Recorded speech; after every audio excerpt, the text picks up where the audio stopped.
آپ فرماتے ہیں کہ ایک دن میں محبوب کریم علیہ الصلاۃ والسلام کے ساتھ حالت سفر میں تھا۔ کہتے ہیں کہ چلتے چلاتے ایک وادی کے اندر ہم پہنچے۔ حضور علیہ الصلاۃ والسلام کو قضائے حاجت درپیش آئی۔ محبوب کریم علیہ الصلاۃ والسلام نے پوری وادی کے اندر نظر دوڑائی، کیونکہ وہ ایک میدان تھا، کوئی وہاں پر گھاٹیاں موجود نہ تھیں۔ تو سرکار علیہ السلام نے اونٹ کی خاطر، پردہ کرنے کی خاطر پوری وادی کے اندر تلاش کی، مگر کوئی جگہ نظر نہ آئی۔ تو کہتے ہیں کہ وادی کے آخر میں دو درخت کھڑے تھے الگ الگ مقامات پر، ایک اس کونے میں ایک اس کونے میں۔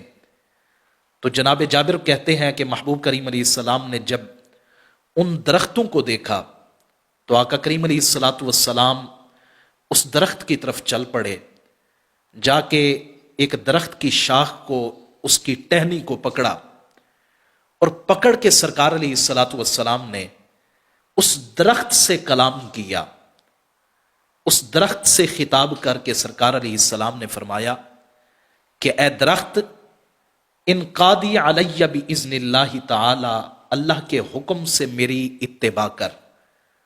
حضرت جابر کہتے ہیں کہ میں تب حیران رہ گیا، حیرت کے سمندر میں گم ہو گیا کہ یہ سرکار علیہ السلام کی شان و عظمت ہے کہ اللہ نے سرکار علیہ الصلاۃ والسلام کو درختوں پر اور ان بے جان چیزوں پر بھی اللہ رب العزت نے محبوب کریم علیہ الصلاۃ والسلام کو یہ اختیار عطا فرمایا۔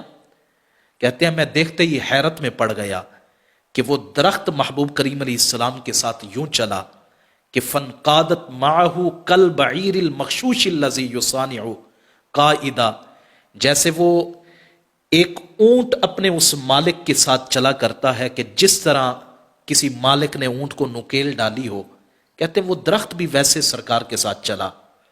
اب آ کے وادی کے درمیان میں سرکار نے اس درخت کو روکا، پھر دوسرے درخت کی طرف سرکار چلے، وہاں اس کو جا کے محبوب کریم علیہ السلام نے اس کو بھی پکڑا اور پکڑ کے آ کے اس دوسرے درخت کے ساتھ ملا دیا۔ اب آقا کریم علیہ السلام ان دونوں درختوں کی اوٹ میں ان کے پردے میں بیٹھ کر قضائے حاجت کرنے لگے۔ حضرت جابر کہتے ہیں میں بھی زمین پر بیٹھ گیا اور میں من ہی من میں سوچنے لگا کہ جابر، جس محبوب کا تم کلمہ پڑھتے ہو، اس محبوب کو اللہ نے کتنی عظمتیں عطا کی ہیں، کتنی رفتیں عطا کی ہیں، کس مقام سے اللہ رب العزت نے مالا مال کیا کہ درخت بے جان ہو کر بھی محبوب کریم علیہ السلام کے اشاروں پر چلیں۔ کہتے ہیں میں ابھی یہ سوچ ہی رہا تھا کہ میں نے دیکھا حضور علیہ السلام واپس تشریف لا رہے تھے۔ کہتے ہیں میں کھڑا ہوا، اب آقا کریم علیہ الصلاۃ والسلام نے مجھے دیکھا، سرکار نے فرمایا کہ جابر کیا سوچ رہے ہو؟ یا رسول اللہ میں یہ سوچ رہا تھا کہ اللہ نے آپ کو اتنی عظمتیں عطا کی ہیں۔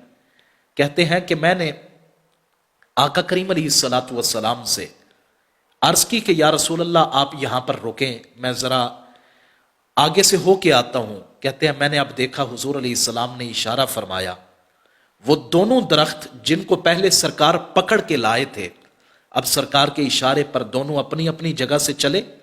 یہ درخت اس مقام پر جہاں پہلے تھا، وہ اس مقام پر جہاں پہلے تھا، یہ دونوں اپنی اپنی جگہ پر جا کر ٹھہر گئے۔ جناب جابر کہتے ہیں کہ میں یہ دیکھتے ہی حیرت کے سمندر میں گم ہوا، اور میں نے اس مقام پر جا کے ملاحظہ کیا کہ جہاں سرکار نے قضائے حاجت کی تھی۔ کہتے ہیں وہاں پر مجھے کوئی ایسے آثار نظر نہ آئے جیسے انسان جا کے بیٹھتا ہے اور پھر اس کے بعد وہاں پر فضلے کے یا بدبو کے آثار ہوتے ہیں۔ کہتے ہیں مجھے وہاں پر ایسا کوئی اثر ہی نظر نہ آیا۔